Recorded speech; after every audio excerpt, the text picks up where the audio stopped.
गुमनाम गांव और लालटेन वाली आत्मा। यह कहानी एक गुमनाम गांव की है, जहां हर अमावस्या की रात एक रहस्यमयी लालटेन वाली आत्मा दिखती है। लोग कहते हैं कि यह आत्मा उन लोगों को अपने साथ ले जाती है जो लालच या डर के कारण उसकी लालटेन की रोशनी का पीछा करते हैं। रवि और उसके 3 दोस्त रोहित, अंशुल और दीप्ति एक एडवेंचर ब्लॉग चलाते थे। उन्हें रहस्यमयी और डरावनी जगहों की खोज करने में मजा आता था। एक दिन उन्हें एक बूढ़े साधु से गुमनाम गांव की कहानी पता चली। साधु ने बताया, उस गांव में मत जाना, वहां लालटेन वाली आत्मा हर किसी को मौत के दरवाजे तक ले जाती है। लेकिन रवि और उसके दोस्तों ने इसे चुनौती की तरह लिया और अमावस्या की रात उस गांव जाने का फैसला किया। गांव पहुंचते ही उन्होंने देखा कि पूरा गांव वीरान था। टूटे हुए घर, धूल से ढकी सड़कें और एक अजीब सा सन्नाटा। लेकिन तभी जंगल के किनारे एक लालटेन की रोशनी दिखाई दी। रवि ने कहा, चलो देखते हैं ये लालटेन किसकी है।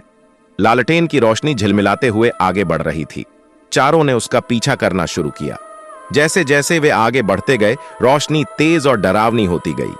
अंशुल ने डरते हुए कहा, मुझे नहीं लगता कि यह सही है। लेकिन रवि ने कहा, अब पीछे हटना नामुमकिन है। तभी लालटेन की रोशनी रुक गई। वहां एक बूढ़ी औरत खड़ी थी। उसके सफेद बाल, फटी हुई साड़ी और लाल जलती हुई आंखें देखकर चारों के रोंगटे खड़े हो गए। उसने धीमी लेकिन गूंजती आवाज में कहा, तुमने मुझे क्यों जगाया? दीप्ति ने चिल्लाते हुए पूछा, तुम कौन हो? औरत ने हंसते हुए कहा, मैं वो हूं जो लालचियों और बेवकूफों की आत्मा खाती हूं। इसके बाद औरत ने लालटेन को जमीन पर फेंक दिया और चारों तरफ आग फैल गई। रवि और उसके दोस्तों ने वहां से भागने की कोशिश की, लेकिन रास्ता जैसे गायब हो गया।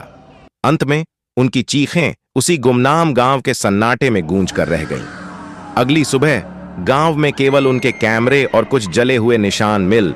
आज भी अगर कोई उस गांव के पास जाता है तो उसे उस कैमरे में रवि और उसके दोस्तों की आखिरी रिकॉर्डिंग मिलती है। वह रिकॉर्डिंग चेतावनी देती है, लालटेन का पीछा मत करना, नहीं तो तुम भी कभी लौट कर नहीं आओगे। यह कहानी आपके चैनल पर बहुत ध्यान आकर्षित करेगी।